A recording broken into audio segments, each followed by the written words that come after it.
Brasil e Brusundanga. A história se repete. No vídeo a seguir, iremos analisar o que o escritor Lima Barreto relatou em seu tempo. Além disso, iremos comparar com a realidade brasileira atual. Será que Lima Barreto acertou em sua profecia? Se o vídeo a seguir lhe causar espanto, curta. Se lhe causar desconforto, comente. Inscreva-se no canal para mais. Vamos nessa. Introdução. Brusundanga. Uma profecia?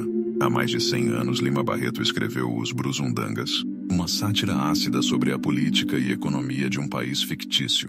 Mas e se eu te disser que Brusundanga nunca deixou de existir? Hoje vamos traçar um paralelo entre a ficção e a realidade brasileira e ver como algumas coisas não mudaram muito. Lima Barreto foi um dos escritores mais perspicazes do Brasil.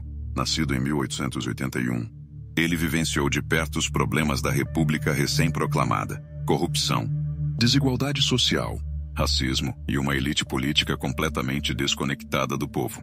E foi justamente essa observação crítica da sociedade que o inspirou a criar Brusundanga, um país fictício que era, na verdade, um espelho distorcido do Brasil. O mais impressionante é que, mesmo após um século, as críticas de Lima Barreto continuam atuais.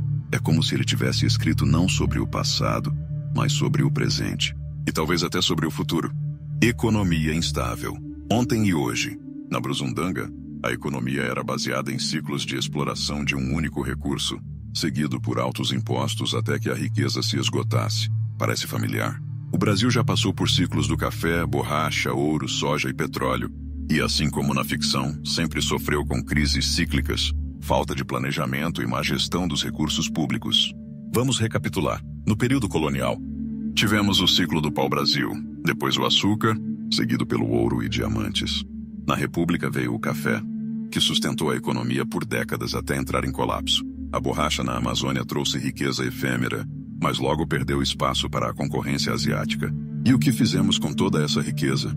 Pouco ou nada foi investido em infraestrutura duradoura, educação ou diversificação econômica. Hoje dependemos fortemente do agronegócio e da exportação de commodities.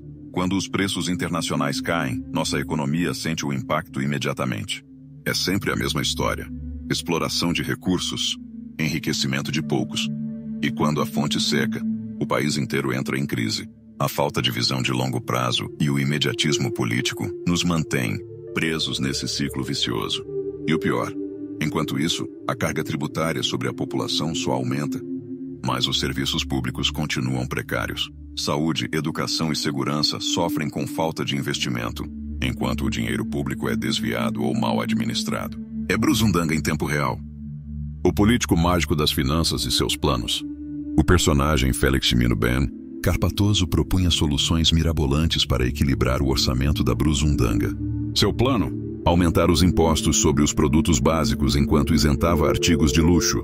No Brasil, já vimos propostas de aumento de impostos sobre carne, arroz e feijão, enquanto certos setores da elite continuam pagando menos. As reformas tributárias são realmente para todos ou só para alguns? Carpatoso era apresentado como um gênio das finanças, sempre com novos planos econômicos que, na teoria, resolveriam todos os problemas do país. Ele viajava para o exterior para estudar as economias mais avançadas, voltava cheio de ideias e apresentava projetos mirabolantes, que nunca saíam do papel ou, quando saíam, só pioravam a situação. Isso te lembra alguém? Ao longo da história brasileira, tivemos diversos planos econômicos. Cruzado, Bresser, Verão, Collor, Real. Alguns funcionaram temporariamente, outros foram desastres completos. Mas a constante é sempre a mesma. A população mais pobre é quem mais sofre com as medidas de ajuste. As reformas tributárias sempre são vendidas como necessárias para modernizar o país e atrair investimentos. Mas na prática, quem acaba pagando a conta? O trabalhador assalariado, o pequeno empresário, o consumidor comum. Enquanto isso, grandes fortunas continuam protegidas por brechas legais, offshores e regimes especiais de tributação. E assim como Carpatoso, nossos ministros da economia, muitas vezes aparecem mais preocupados em manter sua reputação internacional, participar de fóruns econômicos e dar entrevistas em veículos estrangeiros do que em resolver os problemas internos do país. A imagem importa mais do que a ação efetiva. O poder da aparência e a política do esquecimento. Carpatoso era um mestre da autopromoção. Enquanto o país afundava, ele investia na sua própria imagem. Ternos elegantes, viagens para estudar economia, presença em colunas sociais. Hoje, quantos políticos e ministros não fazem exatamente o mesmo? Basta abrir as redes sociais para ver. Políticos mais preocupados com marketing do que com soluções reais.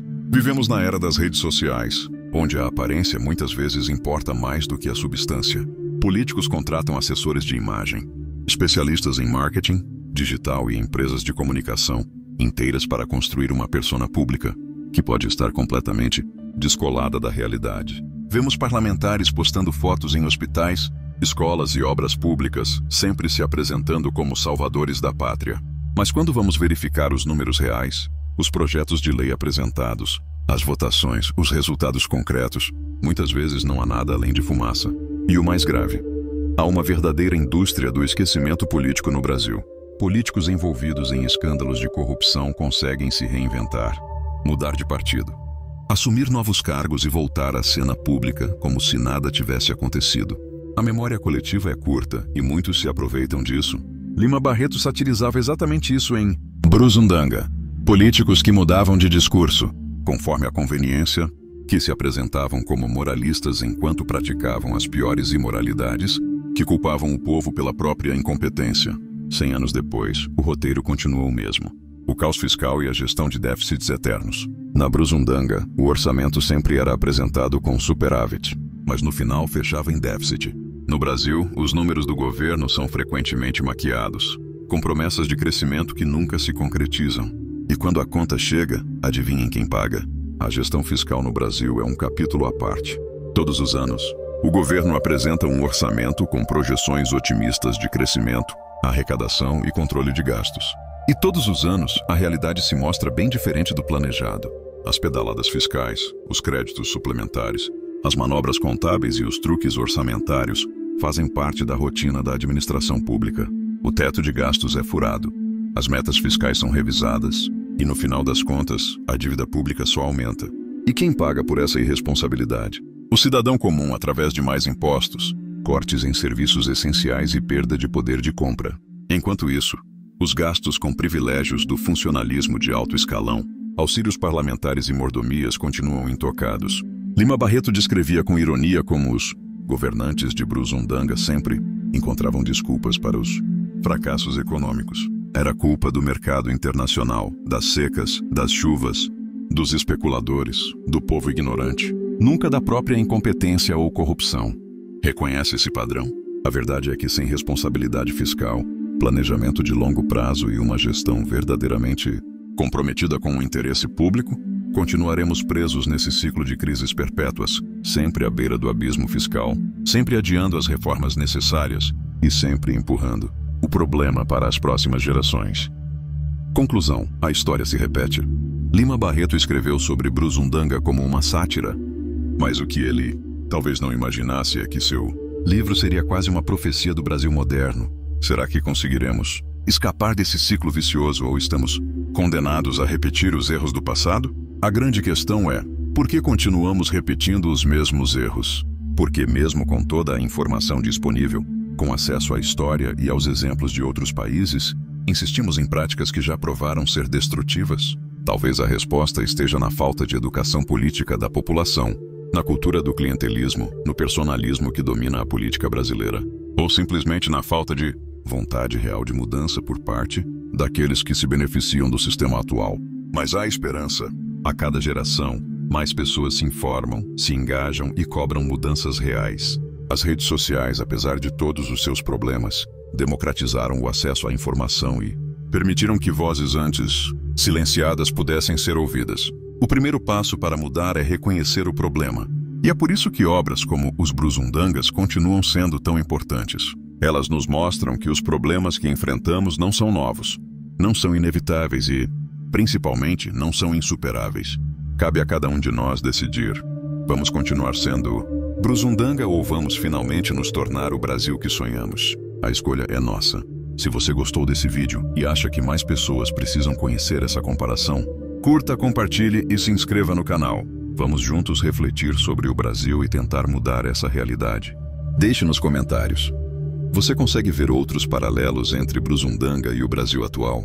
Vamos continuar essa conversa.